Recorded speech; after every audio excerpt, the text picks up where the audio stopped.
dans les images qui vont être commentées d'un point de vue de la symbolique, d'un point de vue de la forme, d'un point de vue de l'histoire, de la narration, il y a aussi toute une série de notions que va mettre le commentateur avec l'aide de Lélie, qui vont être une espèce de forme de notes, qui ne seront pas des notes brutes, mais qui seront des notes dans l'interprétation que donne l'image du texte et du passage que nous mettons en valeur dans cette traduction. Oui, parce que dans le livre Lélie et Majnoun, il y a vraiment une interférence très très forte entre l'image, le texte traduit par Lélie, plus les interprétations des images.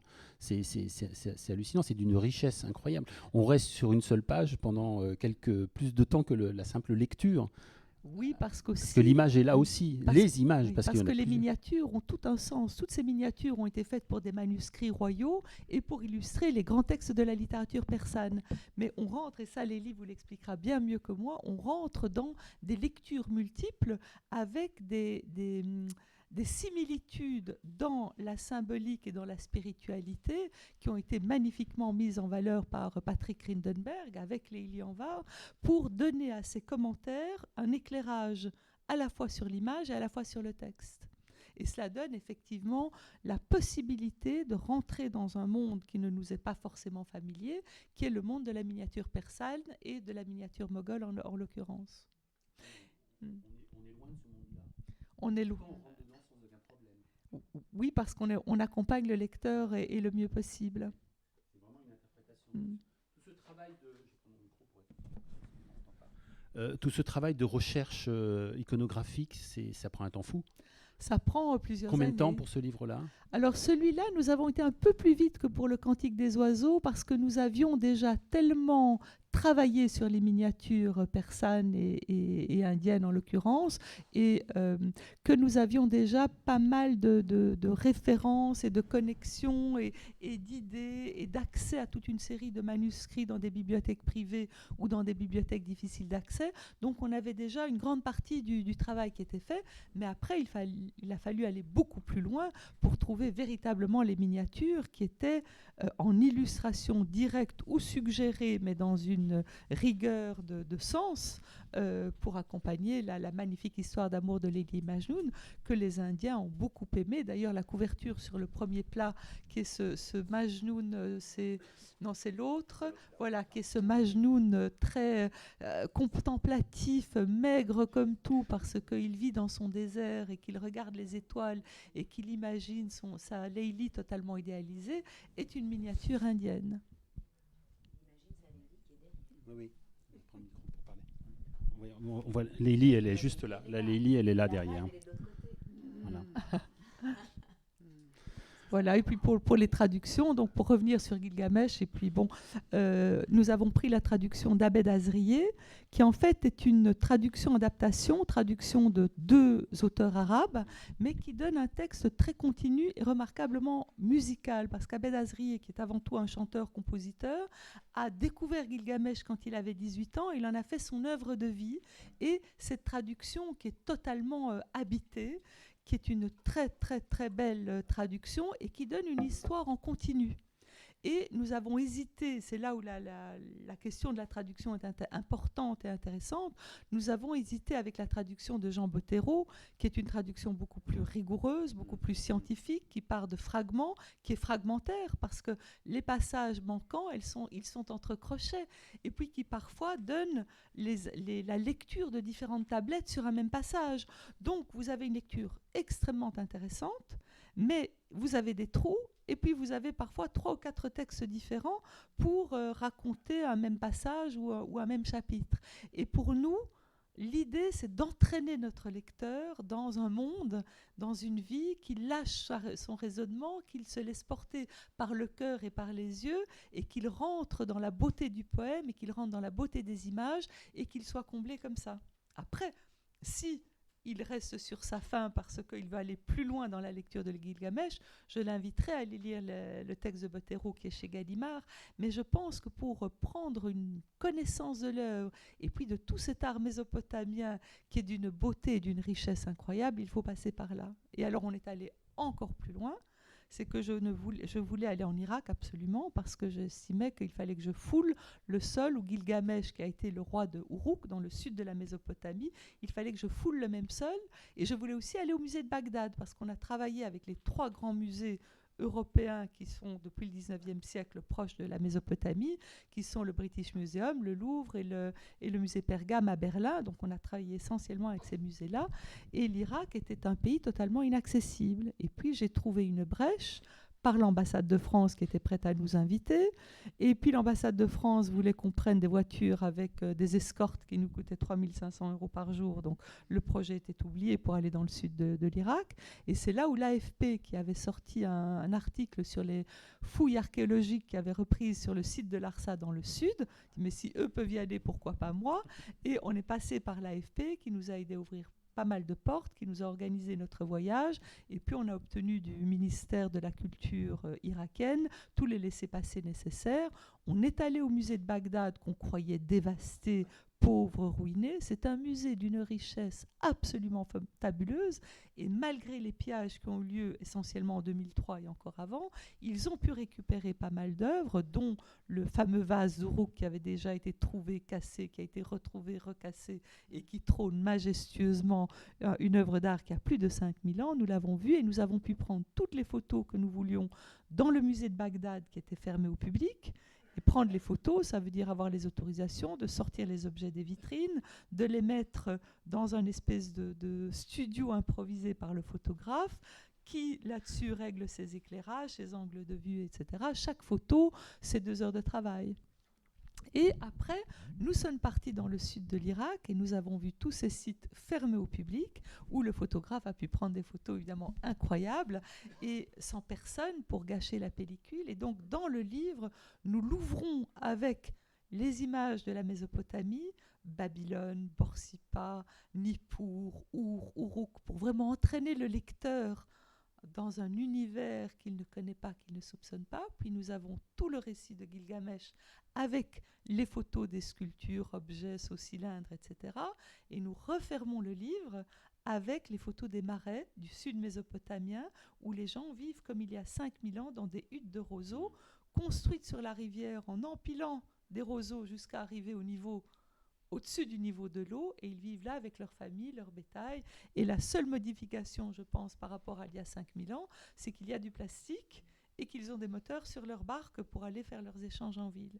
Mais la fin de Gilgamesh se passe aussi dans les morais quand il va aller rechercher la plante d'immortalité. Donc il y a toute une espèce d'accompagnement du lecteur qu'on a pu faire grâce à ce voyage en Irak et qui pour moi était, c'est pas parce que c'est le thème de l'après-midi ou de ce festival, c'est une traduction que nous donnons d'un monde, de paysages, d'un récit, d'une épopée que nous recontextualisons le mieux possible en allant le plus au cœur de l'œuvre elle-même et sans parler ni l'akkadien, ni le sumérien, ni le babylonien, ni toutes les langues antiques, mais en leur donnant une portée pour aujourd'hui et une poésie qui était certainement la poésie qu'ils ont connue à l'époque. Dans ce parcours de 30 livres, y a-t-il des manques ? Qu'est-ce que vous voulez dire ? Y a-t-il des œuvres que vous aimeriez inclure dans ce magnifique catalogue qui n'y sont pas encore? Elles vont arriver. Alors, on prépare les 40 ans. Allons-y. 40 ans. Alors déjà, des priorités. Il y a déjà des œuvres qui n'ont pas pu aboutir. Par exemple, j'avais très envie de publier La Jérusalem délivrée du TASS. Ceux qui connaissent un peu ma collection savent que j'ai des penchants assez forts pour l'Italie et puis pour l'Asie, le Moyen-Orient, pour tous ces pays-là. Donc il y a des grands regrets, c'est La Jérusalem délivrée du TASS, mais je n'ai jamais trouvé une iconographie suffisamment forte pour l'accompagner. Il y a bien la peinture baroque et d'autres choses, mais je n'ai pas trouvé la manière de porter l'œuvre pour avoir cet équilibre texte-image qui donne ce rebondissement à chaque page. J'ai voulu à un moment me lancer dans le mémorial de Lascaz, qui fait quand même 2 volumes à la Pléiade, mais j'ai un peu abandonné parce que l'expérience du Ramayana en 7 volumes a été quand même une expérience aventureuse et pas évidente à la fin. Encore que là, on a des bonnes surprises parce que pour les 30 ans, on a offert le livre qui coûtait 950 € à 30% de son prix. donc à 285 €. Et là, les 7 volumes sont partis comme des petits pains. Il nous en reste un peu, mais plus beaucoup.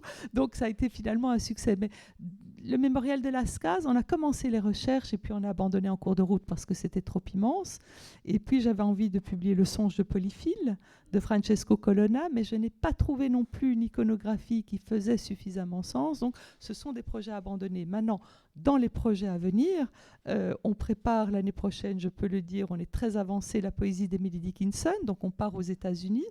Et elle est tellement, traverser l'Atlantique. voilà, elle est tellement en avance sur son temps qu'au lieu de l'illustrer par la peinture de la fin du 19e américain, on l'illustre par la peinture de la première moitié du 20e siècle, qui est vraiment en résonance avec son écriture. C'est Hooper, c'est Georgia O'Keeffe, c'est Andrew Wright, c'est Rothko à ses débuts, Man Ray à ses débuts.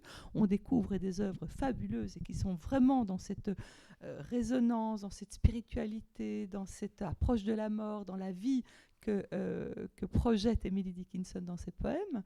On prépare une édition de Victor Hugo, mais ça c'est un peu plus tardif, donc je ne vais pas encore trop en parler, aussi avec une iconographie inattendue. On part sur l'Afrique, parce que j'aimerais ouvrir aussi à d'autres continents. Donc là, on est en plein dedans, ce sera sans doute pour 2025. Je suis toujours en train de chercher un livre à faire avec la culture maya, l'Amérique du Sud, et je pense qu'on y arrive plus ou moins. La Russie également. J'aimerais beaucoup faire un livre avec les icônes byzantines, les icônes byzantines et orthodoxes. Donc, si vous voulez, les projets ne manquent pas et on est prêt à fêter nos 40 ans. Alors, juste avant ces 30 ans, il y a eu la sortie de Layli et Majnoun. On va entendre d'abord une déclaration d'amour quand Véronique aura déposé son verre. Un extrait de la préface. Dire l'amour. Majnoun, il faut le rechercher en poésie. Et c'est là précisément que je l'ai trouvé. Je l'ai aimé au premier regard, dans toutes les langues, en poème et en prose. J'ai aimé ses états, sa folie, la radicalité de son amour, son génie de la forme et son dépassement des formes, sa fidélité sans faille, son exaltation et sa soif d'absolu. Son regard aussi, qui a su transmuer le visage somme toute banal d'une femme de chair en beauté absolue. Tout chez Majnoun témoigne de la puissance alchimique de la poésie autant que de l'amour. Et tous les poètes qui racontent son histoire sont des alchimistes. Si Layli est le prénom de toutes les filles du monde, si elle est l'incarnation de l'idée même de la beauté, Majnoun, lui, est le poète qui l'a fait advenir dans les mots. Il est le fou qui incarne la sagesse de l'amour. Merci. Alors, c'est un extrait de la préface écrite par Layli Anvar pour ce magnifique ouvrage. C'est une véritable déclaration d'amour à Majnoun. Moi, quand j'ai lu ça, je me suis dit, mais elle est amoureuse du personnage. What else? Oui, oui, en fait, je me suis, ça m'a surprise de l'entendre lu. Je me suis dit, ah oui, c'était aussi... J'étais à la sortie de 4 années passées avec lui, je dois dire. Voilà, 4 ans de traduction, mais en réalité, 20 ans de compagnonnage.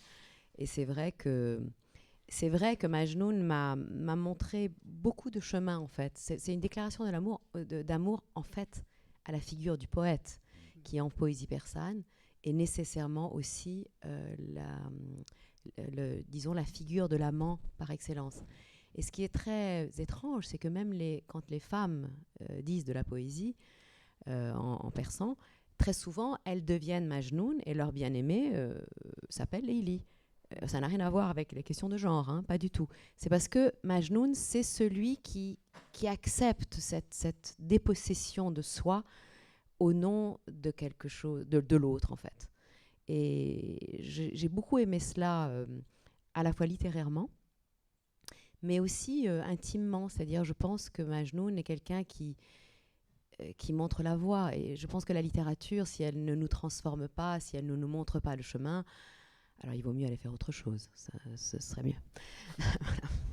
Alors, on peut déflorer un petit peu l'histoire Oui, de Layli et Majnoun, sans rentrer dans le détail, parce que c'est tellement dense, tellement plein de symbolique, mais aussi de concret. C'est quoi cette histoire d'amour qui va au-delà de l'amour ?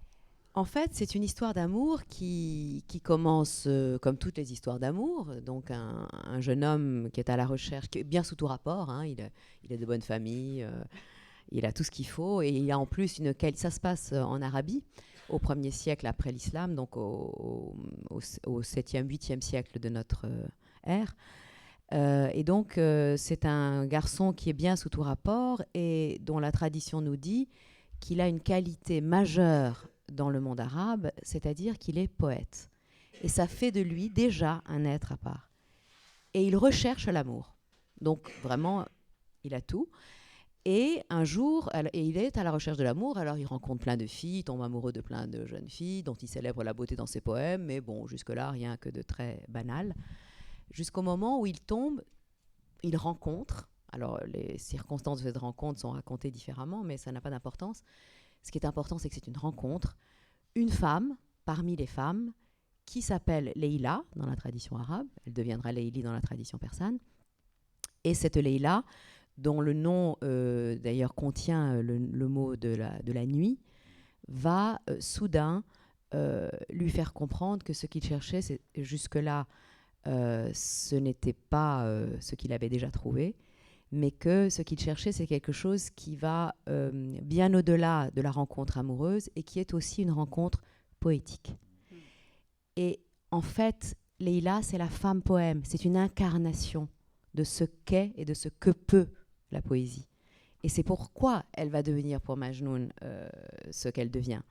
Et c'est pourquoi, finalement, Majnoun va dire sa beauté dans des poèmes, sans cacher son nom, parce que le nom est très important. Il va lui faire l'amour, au fond, dans des poèmes.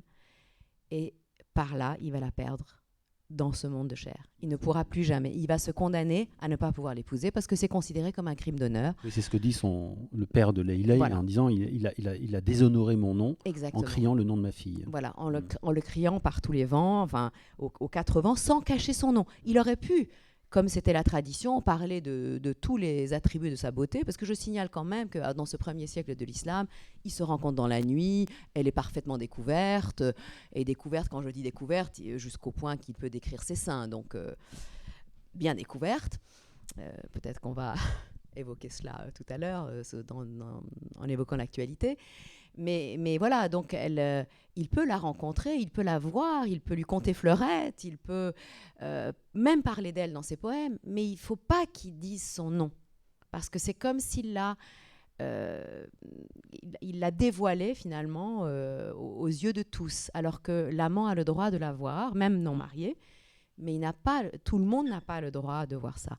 Et évidemment, cette histoire, donc il va la perdre, et c'est ça qui va le rendre fou, et il va devenir le poète absolu, et finalement la poésie va être ce qui va remplacer le mariage. Et André Miquel, qui est le spécialiste de la tradition arabe, donc des poèmes composés par ce personnage légendaire bien sûr, mais enfin qu'on appelle Majnoun, il dit au fond Majnoun a choisi la poésie. Parce que si s'était marié, il avait eu des enfants, en fait, ça n'aurait eu strictement aucun intérêt. D'ailleurs, on ne serait pas là pour en parler. Donc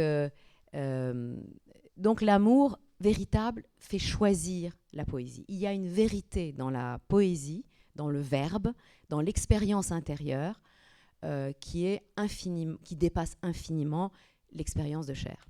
Évidemment, il faut le lire comme ça, parce que si on le lit comme une histoire d'amour réel, on se dit, oui, effectivement, il est fou. Il mérite véritablement le titre de fou, parce que c'est n'importe quoi. Il est complètement à côté de la plaque. Exactement, complètement à côté de la plaque. Au point de refuser ce que lui propose le calife. Exactement. Qui dit, je te propose de l'argent, je te propose d'intercéder auprès du beau-père, du père de Leïli, et Majnoun dit non. Mais non. Et il s'en va. Oui, il retourne, et on va parler de tout ça aussi, parce que non seulement ce nom, donc Majnoun du fou, mais cette folie, elle s'incarne aussi par son mode de vie. Il se réfugie dans le désert, donc il s'isole des hommes, il se dit fou au point de refuser justement d'obéir aux ordres du calife, en disant « je ne suis pas comme les autres, donc je ne peux pas obéir comme les autres », et il va s'entourer, il va devenir une sorte de point central pour les bêtes sauvages. Et ça, c'est Oui. c'est assez fabuleux, cette présence de l'animal, quelle qu'elle soit, toujours représentée. On parlait de l'iconographie, représentée en couple, toujours le mode père hein, dedans. Et lui, il est au milieu de ces bêtes, que ce soit des bêtes cruelles pour l'homme, le tigre, le lion, ou la gazelle. Oui, alors en fait, La justement, symbolique forte de l'amour, ça aussi. Exactement. Et c'est là où on arrive justement au fait que, à ce que j'aime beaucoup quand je travaille avec les éditions Diane de Cellier, c'est que finalement, cette maison d'édition, elle donne la possibilité de ne pas juste faire une traduction, mais de montrer en quoi la traduction est une œuvre infinie. Et que nous sommes aussi les héritiers de gens qui ont déjà traduit. Alors justement, par exemple, les Persans ont traduit de l'arabe au persan, cette légende, ils en ont fait de la poésie persane. Et puis, donc, bon, le premier, c'était Nézami au XIIe siècle. Après, d'autres, après Nézami, ont retraduit cette œuvre à leur façon, avec leur propre interprétation, etc. Ensuite, le relais a été pris par les miniaturistes qui eux-mêmes ont traduit. Et là, on comprend qu'en fait, traduction et commentaire, traduction et interprétation sont intimement liés. C'est pour ça que j'aime beaucoup cette idée de dire, en fait, on va donner la traduction de Gilgamesh plutôt qu'à un érudit, à quelqu'un qui a une vision de l'œuvre, qui la connaît évidemment. C'est pas un ignorant, il faut connaître, bien sûr. Mais il faut aussi avoir une vision, une façon d'entrer dans l'univers de l'autre et d'en rendre compte, bien sûr, dans une nouvelle langue, dans une iconographie, Donc c'est un jeu de miroir infini. Et c'est vrai que c'est particulièrement intéressant que dans un seul livre, on retrouve tout ça. Et c'est ce qu'on disait, c'est-à-dire qu'il y a la traduction, qui elle-même traduit un texte qui est lui-même finalement une traduction, une interprétation, une vision, une version. D'ailleurs, à l'école, la traduction, on appelle ça une version. On n'appelle pas ça une traduction. Ça veut bien dire qu'il n'y a pas deux traductions pareilles. Donc, il y a déjà ça. Ensuite, moi, j'ai traduit cela. Et pour traduire cela, j'ai dû entrer dans ce monde et en même temps le faire mien et du coup le transférer aussi dans la langue française, dans la mesure du possible. Et c'est pour ça aussi que moi-même, je donne des commentaires, parce qu'il y a des endroits où c'est impossible. Alors, je n'oublie pas les animaux. Il y a beaucoup. Je sais que tu vas y revenir, il n'y a Oui. pas de problème. C'est vrai qu'il y a des pages... des pages 420 notes. Oui, voilà, c'est ça. Il y a 15 pages de notes à la fin de l'ouvrage. Oui. Mais le texte se lit sans les notes aussi. Hein. Oui, c'est fait pour. Sans problème. C'est hein. fait pour. On n'a pas besoin des notes de bas de page. C'est fait pour. Diane. Les notes de Leili permettent de rentrer encore plus Oui. profondément dans l'œuvre. Et je crois qu'il y a une chose importante aussi à préciser, c'est que le choix de la version justement de Leili et Majnoun que nous avons choisie n'est pas la version la plus connue, celle de Nézami, mais celle de Jami quelques siècles plus tard. Mais Leili va vous en parler beaucoup mieux que moi. J'allais y arriver. Mais c'est intéressant aussi parce que ça montre effectivement que c'est de nouveau quelque part œuvre sur œuvre, comme on le disait tout à l'heure avec l'iconographie, mais que ce choix de traduction est très très réfléchi et réfléchi aussi par rapport à la collection. Oui, absolument. Alors pourquoi Jami plutôt que Nézami? Alors peut-être que je finis Vas-y, finis sur les bêtes. Puis après on va y revenir. Reviens sur ça. Alors. Donc tout ça pour dire que toutes les choses, en fait, pour être traduites, il faut qu'elles soient d'abord commentées par celui qui veut les traduire. Commentées déjà pour lui-même, interprétées déjà pour lui-même. Et dans l'iconographie, on a justement ces bêtes qui apparaissent, etc. Parce qu'en fait, c'est une façon de nous dire quelque chose qui est dans le poème sans être explicite. Parfois ça l'est, mais parfois ça ne l'est pas. Et l'iconographie, elle nous dit que finalement Majnoun est une sorte à la fois de Adam et de Noé. Et c'est pour ça qu'il y a toujours des couples d'animaux. C'est pour nous dire aussi que ce Majnoun qui est à la recherche du couple idéal, je dirais, de la perfection, de l'union en fait idéale avec Leili, il est aussi le témoin vivant de ce que de la fécondité de l'amour, en fait, de la fécondité du couple, de la fécondité du deux, de la fécondité de l'altérité. Donc il représente tout ça. Il est une figure noétique, adamique, prophétique, etc. Et tout ça, c'est montré dans l'iconographie. Il est aussi une figure mystique, parce que, pareil, ce n'est pas dit explicitement dans le poème, mais Jami, quand il écrit au XVe siècle, il y a tout un passé. Et il sait, il a lu, lui-même est un soufi, est un mystique, il a lu dans tous les ouvrages mystiques du passé que le mystique accompli, celui qui peut véritablement entrer dans un amour absolu et pur, c'est celui qui a maîtrisé ses démons intérieurs. C'est celui qui n'est pas dévoré par le lion, par le tigre. Et d'ailleurs, c'est pour ça que Majnoun est montré au milieu du lion et du tigre. Et le lion et le tigre sont très calmes. Et non seulement ils ne dévorent pas Majnoun, mais ils sont entre eux, et ça, Jaume nous le dit. Ils sont dans une situation presque d'apocalypse, c'est-à-dire, qui est aussi un autre ouvrage publié aux éditions Diane de Sellier, c'est-à-dire qu'en présence de Majnoun, qui est le roi de l'amour, le lion ne dévore pas la gazelle. Et on le voit très très bien dans l'iconographie. Et c'est vraiment une façon de nous dire, voilà, en fait, le poète, quand il emploie ces images, il est en train de nous dire que Majnoun est un tel personnage et que sa présence transforme le monde. Alors Jaume a des sublimes pages, et c'est une des raisons du choix de Jaume, c'est que Jaume, c'est un poète qui va réhabiliter l'esthétique du désert, et à l'intérieur de cette esthétique du désert, il va introduire l'esthétique du jardin persan, et il va nous montrer que la présence de Majnoun est une présence de vie, justement, il a une présence féconde pour la nature, alors même qu'on est au milieu du désert. Ce qui veut symboliquement dire qu'au fond, le monde d'ici-bas, le monde de la matière, est un désert, et qu'il faut devenir fou comme Majnoun. C'est aussi pour ça que Majnoun est un exemple, pour finalement oser féconder ce désert par la radicalité de l'amour. Et ça, à nouveau, les images nous le montrent. Les images le montrent très bien, cette sorte de cette richesse du paysage, oui. même dans le désert. Absolument. Avec aussi la limite des deux univers, avec les rivières qui partagent l'univers humain et l'univers du désert. C'est assez fabuleux. Et on s'en rend compte tout de suite.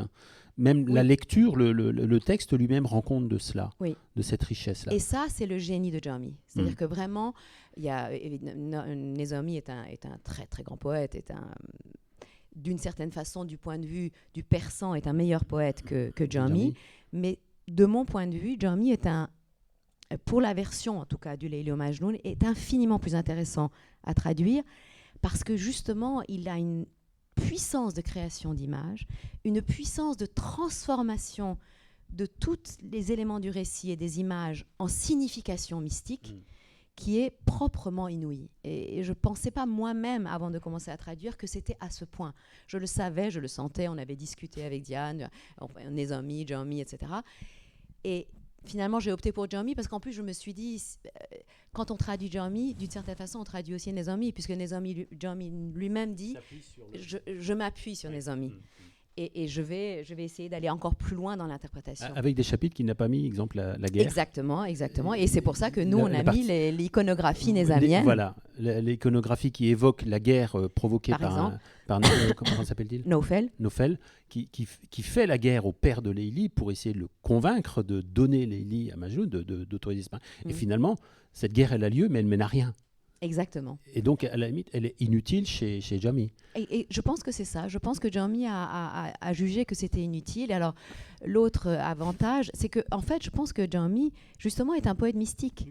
Beaucoup plus mystique, beaucoup moins épique. Chez les amis, on sent que c'est beaucoup plus terre-à-terre, plus narratif. Et les passages obligés de l'épopée font qu'il faut qu'il y ait la guerre. Oui, il faut qu'il y ait la guerre. Ce qui rend la traduction de Layli encore plus difficile, parce qu'il faut qu'elle aille traduire des symboles et une spiritualité qui est souvent exprimée sous forme de métaphore et qui l'oblige du coup à creuser de plus en plus loin et de faire des découvertes. Et c'est ça.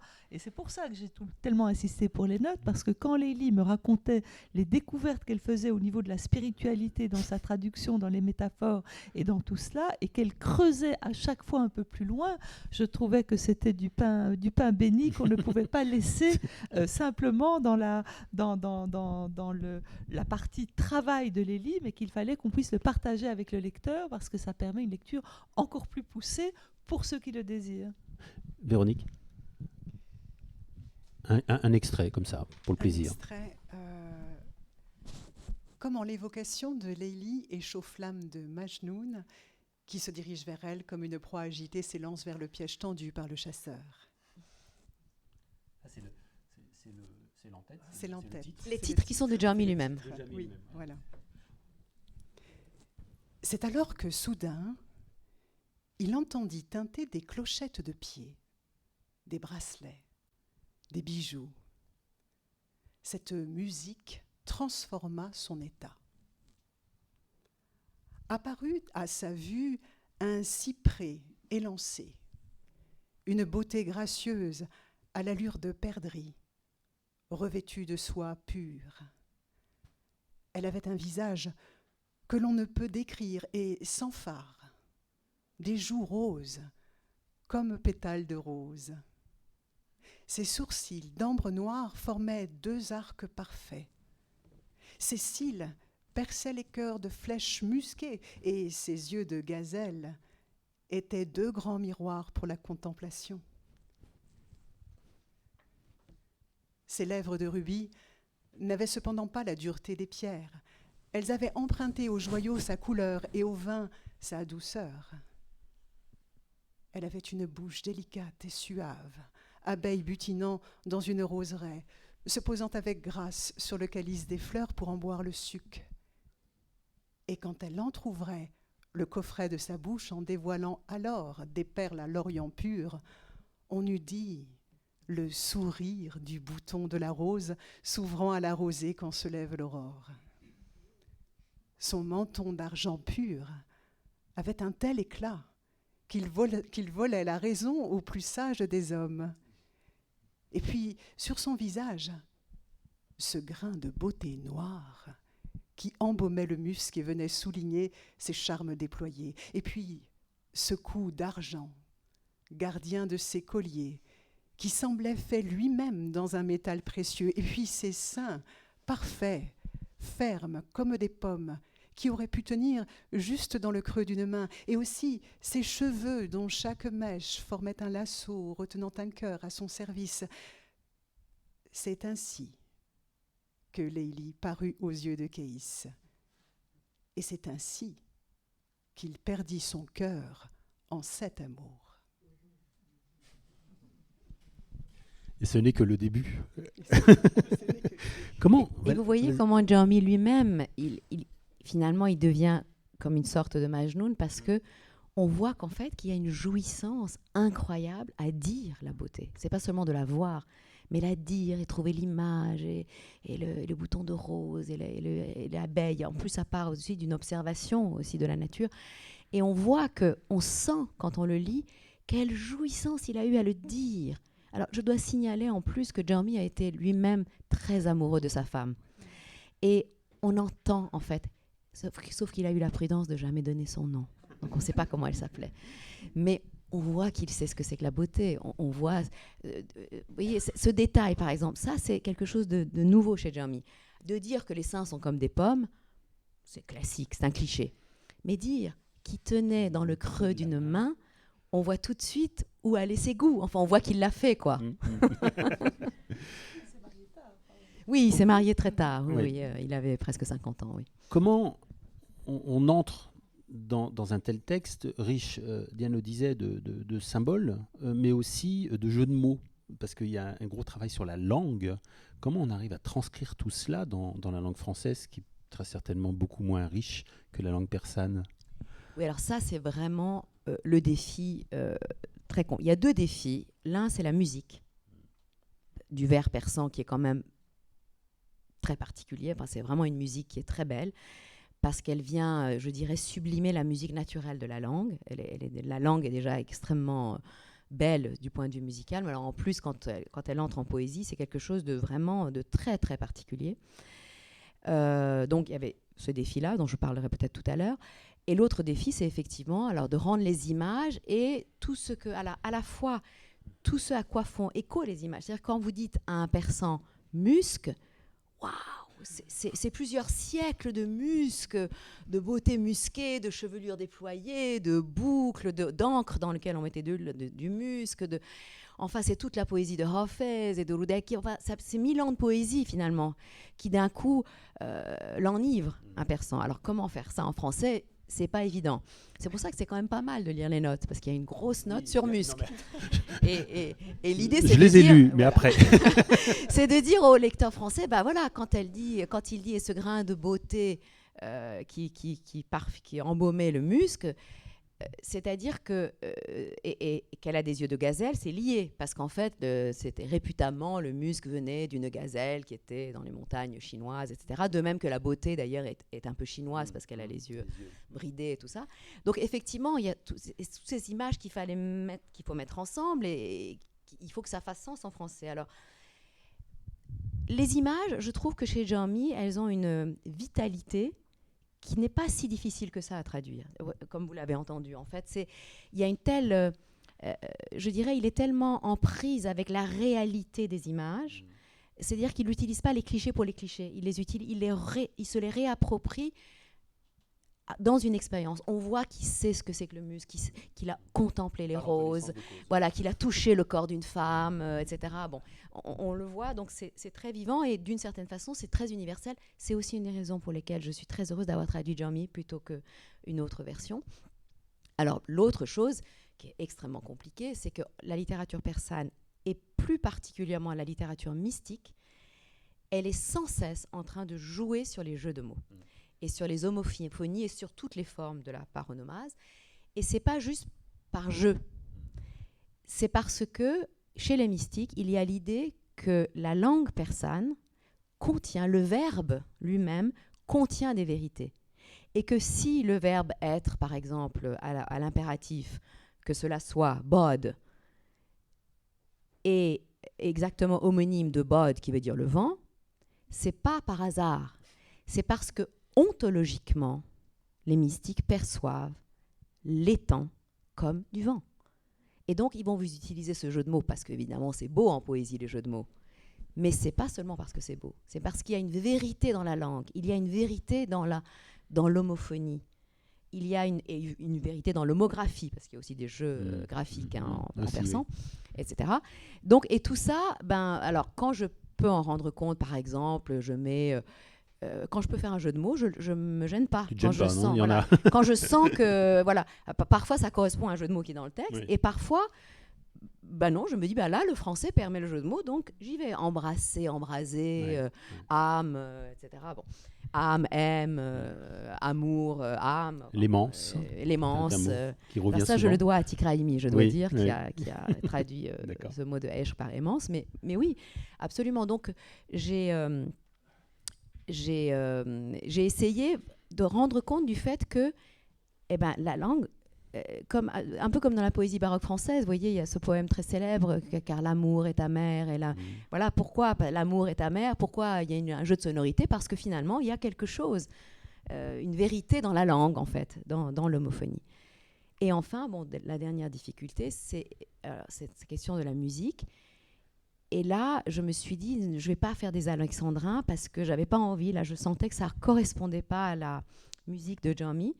Alors que dans le Cantique des oiseaux, il y avait quelque chose, un rythme alexandrin. Et donc, je n'ai pas fait des vrais alexandrins, mais j'ai fait des alexandrins un peu à ma façon, disons un rythme alexandrin. Et là, je me suis dit, non, ça ne va pas aller. J'ai tourné autour. Et je me suis dit, c'est tellement chargé en images que si en plus je fais des vers en français, ça ne va pas aller. Surtout des vers, il faut que je les fasse rimer. Et je me suis dit, non, je vais... Le rythme en persan, c'est tai tai ta ta tai ta tai ta tai tai tai tai ta ta tai ta tai ta tai tai. Ça fait ça, d'accord? Et là, d'ailleurs, j'étais tout le temps comme ça, j'étais obsédée pendant 4 ans, j'avais ça. Non, ça me quittait pas. Et je me disais, en fait, en persan, ça coule. Mais en français, si on fait ça, ça fait rimailleur. Vous voyez ce que je veux dire?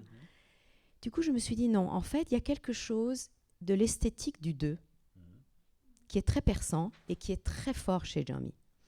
Évidemment, le vers persan, en plus, il est en 2 parties, en miroir. Il y a vraiment l'esthétique du deux est très présente.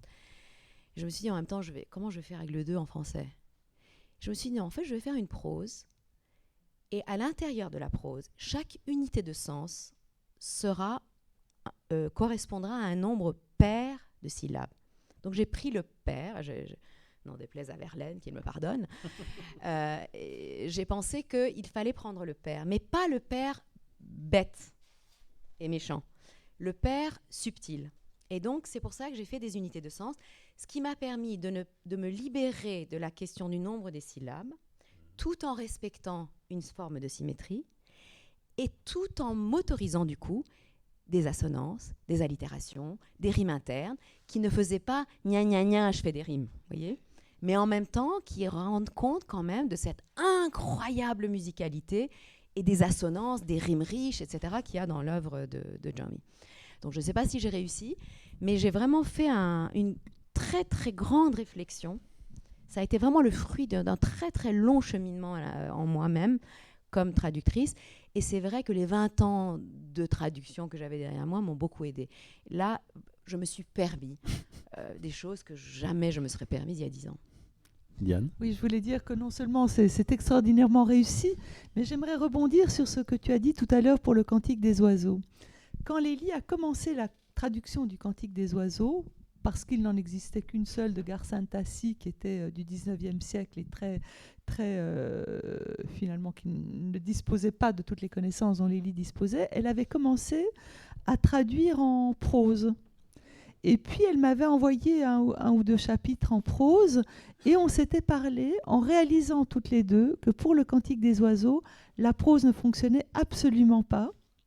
Et la raison, je pense, en tout cas telle que je l'ai ressentie moi en tant que lecteur, c'était qu'il y avait tellement de métaphores qui étaient tellement éloignées de notre culture. Quand on lit de la prose, on fait plus appel à la raison. Quand on lit de la poésie, on fait plus appel à l'imagination. Et du coup, cette prose, avec ces métaphores auxquelles on ne comprenait rien pour le Cantique des oiseaux, avait été un véritable obstacle de lecture. Et Lélie s'en est rendu compte très très rapidement également, a tout de suite repris en vers. Et d'ailleurs, son père lui a dit, si tu avais continué en prose, je t'aurais déshérité. C'est ce qu'il a dit ce jour-là. mais du coup, là, autant le vers était parfait et s'imposait pour le Cantique des oiseaux, autant cette démarche de traduire en prose Layli et Majnoun faisait sens parce qu'on était dans un tout autre rythme et qu'effectivement, la scansion de père telle que l'a faite Layli nous donne une espèce de musicalité à la lecture et en même temps le suivi d'une histoire d'amour de façon beaucoup plus intime. Et c'est difficile à expliquer peut-être par les mots, mais c'est incroyablement fort quand on le lit et quand on le ressent. Et c'est là où le travail qu'a fait Lélie, sans doute pour Layli et Majnoun, déjà bien aidé par ses 20 ans de traduction, et un travail très très exigeant sur le Cantique des oiseaux qu'elle croyait connaître, sauf qu'elle a mis 2 ans de plus à le traduire tellement ça l'a mené loin, ça a permis certainement de t'aider à prolonger encore et à poursuivre encore l'interprétation métaphorique et spirituelle du texte. Sans aucun doute. Oui, alors parce il nous reste 4 minutes, oui. m'a-t-on dit. On n'a pas le temps d'aborder tous les sujets qu'on pourrait aborder, mais on la refera. Concernant ça, la dimension, justement, la présence de Dieu dans cette œuvre, c'est-à-dire qu'il y a une déification de Layli par Majnoun, elle devient son Dieu, elle devient Dieu. C'est assez... Alors, je pense qu'il faut le mettre dans l'autre sens. C'est-à-dire que, en fait, Dieu s'incarne dans une femme. Je ne sais pas, je ne le sens pas comme ça, moi. C'est-à-dire que, en fait, il comprend que pour accéder au Dieu transcendant, il doit passer par les formes immanentes. Oui. Et que Layli résume, je dirais, elle est une sorte d'incarnation. Alors, je précise que Jaume est un musulman parfaitement sunnite, dans la tradition, il est au-dessus de tout soupçon, c'est lui qui fait les décrets religieux à la mosquée de Herat, enfin donc je veux dire, il n'y a pas aucun soupçon à avoir sur son islamité, sa correction islamique, je dirais. Il est un très grand maître du soufisme, il a toujours refusé d'être lui-même en position de maître, mais enfin, il était quand même reconnu comme une autorité en la matière. Et c'est ce Jaume-là qui nous dit quelque chose d'aussi radicalement problématique en islam, qui est la question de l'incarnation. Oui. Et il en parle sans problème. Mais parce que ça dépend qui, ça dépend quoi, ça dépend dans quelles circonstances, ça dépend à quel niveau on se trouve. Aussi. Parce que c'est le poète qui parle, mais aussi parce que c'est aussi l'homme qui a 50 ans, a découvert l'amour, et c'est après qu'il commence à écrire d'ailleurs ses poèmes d'amour, et qu'il comprend que pendant 50 ans, il a recherché le Dieu de transcendance et qu'il ne l'avait pas trouvé parce qu'il n'avait pas compris que Dieu est éminemment manifesté dans l'être humain, et plus particulièrement dans le visage féminin. On va entendre le dernier poème de Majnoun, le dernier. celui écrit dans le sable. Est-ce qu'on va manquer de temps pour lire tout le reste? J'avais donné à Véronique quasiment l'intégralité du texte à lire. On est obligé de faire un choix, c'était violent. On s'est fait très très mal. Le poème écrit dans le sable. Voici que je meurs, hélas, au feu d'amour, dans la séparation étendue pour toujours. Le destin m'a frappé par le sceau du malheur, sans qu'aucun compatisse jamais à mes pleurs. Cette longue nuit d'attente à mon être brisé, m'éloignant de l'aimer. Le temps m'a poignardé, moi, jouet dans ses mains, victime assassinée. Personne pour réclamer le prix du sang versé ou pour porter mon deuil. Personne pour me pleurer. Personne pour éponger de mon front la poussière. Vit-on jamais personne comme moi esselée? Personne ne m'a porté un message de l'aimer, un salut, une lettre qui de moi s'enquiert. Quand j'ai tendu mon bras au médecin du ciel, j'ai senti mon pouls battre en tous sens, sans mesure. En guise d'eau, le ciel m'a donné des mirages, et comme nourriture, mon cœur déchiqueté, et en guise de vin, le sang rouge de mon cœur. Personne n'eut jamais une telle nourriture, personne ne mourut comme moi, je me meurs. Le firmament qui tourne m'a pris dans un étau, et puis il a broyé le vase de mon corps. Je gage que les éclats de mon être brisé blesseront les cœurs purs jusqu'à l'éternité. Voilà, c'est le dernier poème de Majnoun, retrouvé sous son corps par son ami, qui recueillait ses poèmes dans le désert. Et qui les a fait connaître. Alors en fait, je signale pour ceux que ça intéresserait que j'ai fait une masterclass, j'ai fait 5 séances de 2 heures sur Majnoun. Donc je l'ai fait par Zoom et l'avantage donc c'est que c'est disponible. Si ça vous intéresse, vous pouvez aller sur le site un site qui s'appelle Soufi Héritage, SUFI, parce que c'est en anglais. Voilà, c'est la graphie anglaise. Et voilà, donc là, il m'avait demandé de faire ça. Donc c'est 5 fois 2 heures, on a le temps de dire des choses. Oui. Bon, on prendra le temps d'en dire d'ailleurs, aussi, j'ai découvert des choses qu'il faudra ajouter aux notes quand on fera une réédition. Pour la prochaine édition. Je voudrais qu'on termine sur 2 choses, Leili. D'abord, cette anthologie, Le cri des femmes afghanes, qui vient récemment d'être publiée aux éditions Bruno Doucet. Là aussi, une nécessité? Oui, une autre forme de nécessité, alors beaucoup moins mystique celle-là, et beaucoup plus relevant au-delà de l'actualité, je dirais, de mon rapport au féminin en tant que moitié iranienne. Puisque ces femmes afghanes que j'ai traduites, il y a des femmes afghanes qui écrivent en pachto, mais là, ce sont des femmes afghanes qui écrivent leur poésie en persan et qui parlent de cette blessure du féminin, de cette difficulté du féminin à être, à exister, à s'exprimer, à être visible en terre, je dirais, dans un sens large, en terre d'islam. Et voilà, donc j'ai découvert cette poésie à 20 ans. Elle m'a absolument bouleversée. J'ai commencé à traduire il y a 20 ans. Et puis, j'ai eu beaucoup de déboires éditoriaux avec ce livre que j'ai proposé à beaucoup d'éditeurs qui n'ont pas osé, finalement, y aller. C'était très intéressant de voir la réaction des éditeurs par rapport à ce travail. Et finalement, les événements récents ont eu un avantage collatéral, c'est que bien sûr le monde de l'édition s'y est particulièrement intéressé, et un éditeur fort courageux que j'aime beaucoup, qui est vraiment à qui je voudrais rendre hommage, qui est Bruno Doucet, a immédiatement dit, mais on en avait déjà parlé 10 ans avant, et il m'a rappelé en me disant, est-ce que tu penses que maintenant on peut faire ce livre? J'ai dit, ben oui, je ne demande que ça. Et donc ce livre, du coup on l'a fait, et heureusement finalement que je ne l'ai pas fait il y a 20 ans, parce que j'ai entièrement tout retraduit. Je me suis rendu compte que en 20 ans, j'avais fait effectivement quelques progrès en traduction. Et je suppose que dans 20 ans, je vous redirai la même chose et je le retraduirai. Mais voilà. Et donc, j'ai vraiment perçu ce cri et j'ai voulu en rendre compte en français. Et alors là, pour le coup, c'est vraiment un travail de réappropriation des textes. C'est pas que de la traduction. C'est une sorte de... J'ai traduit ça quasiment en état de transe. Et enfin, c'est presque ma voix, en fait. la dernière question, Leïli, il y a une actualité en Iran actuellement. J'aimerais savoir comment tu vis ces choses-là. Comment tu les ressens.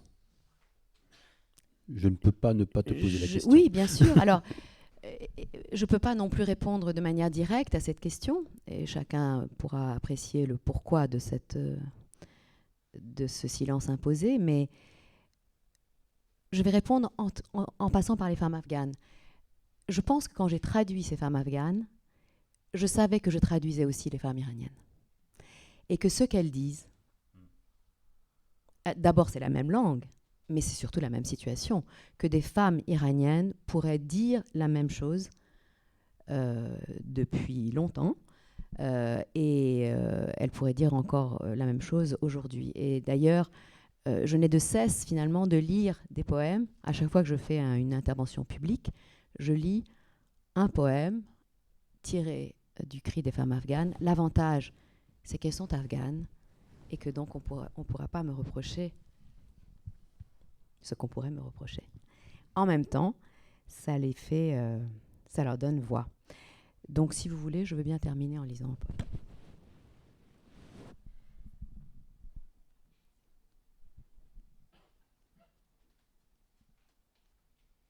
Si je la retrouve. Alors, où est-ce qu'elle est ? Pardon, je suis troublée.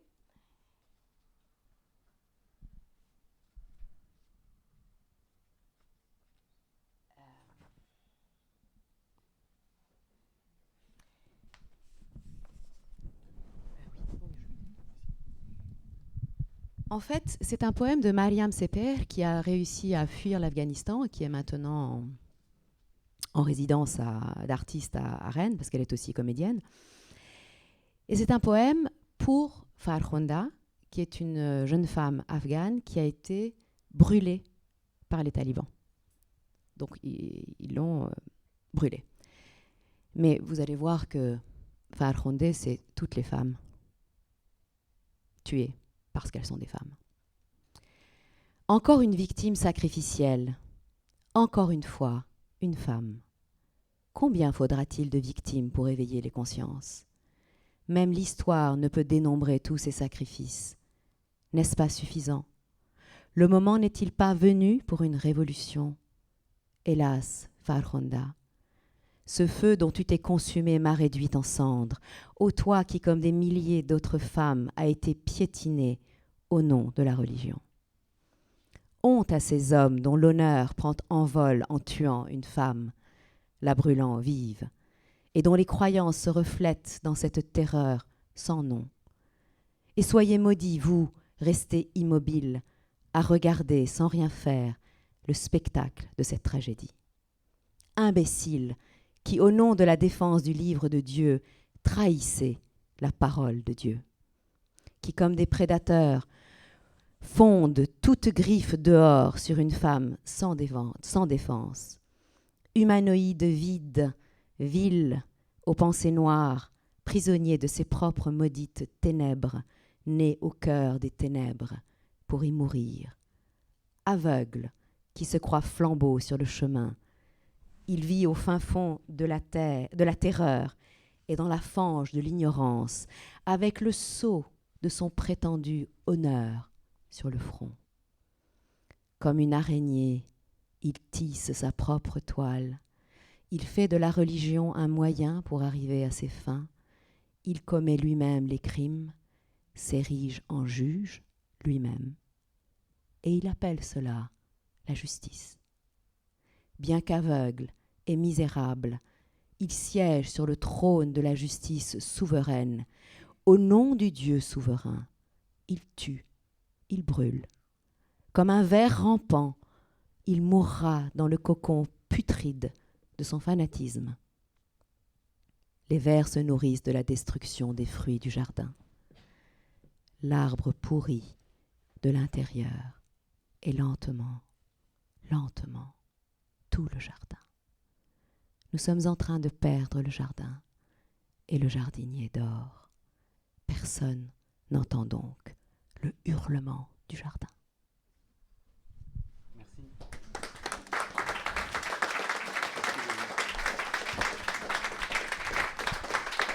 Merci. Merci Diane. Merci Véronique et Léna. Merci Leili pour cette rencontre. Alors, on vous les rappelle, hein, Le cri des femmes afghanes aux éditions Bruno Doucet. Et puis, ça c'est un magnifique cadeau de Noël, c'est bientôt. Hein. Soit vous l'offrez, soit vous le faites offrir. Il faut se cotiser, bien sûr. Peut-être, voilà, mais c'est trop beau. Voilà. D'ailleurs, c'est trop beau comme les 30 livres. Et j'ai eu l'occasion d'en feuilleter quelques-uns. Voilà. Maintenant, à vous de voir. Je vous souhaite un bon festival. Pour information, moi je reviens ici, mais je serai à la salle Théâtre de Chardin. On sera avec Véronique à la salle Théâtre de Chardin demain à 16h avec Sabine Huynh pour une rencontre autour de la poétesse américaine Anne Sexton. Là aussi, une autre écriture. Voilà, merci à vous d'être présents. Merci de votre fidélité au festival. Parlez-en autour de vous, on a besoin de ça. Et merci à toute l'équipe technique et aux bénévoles.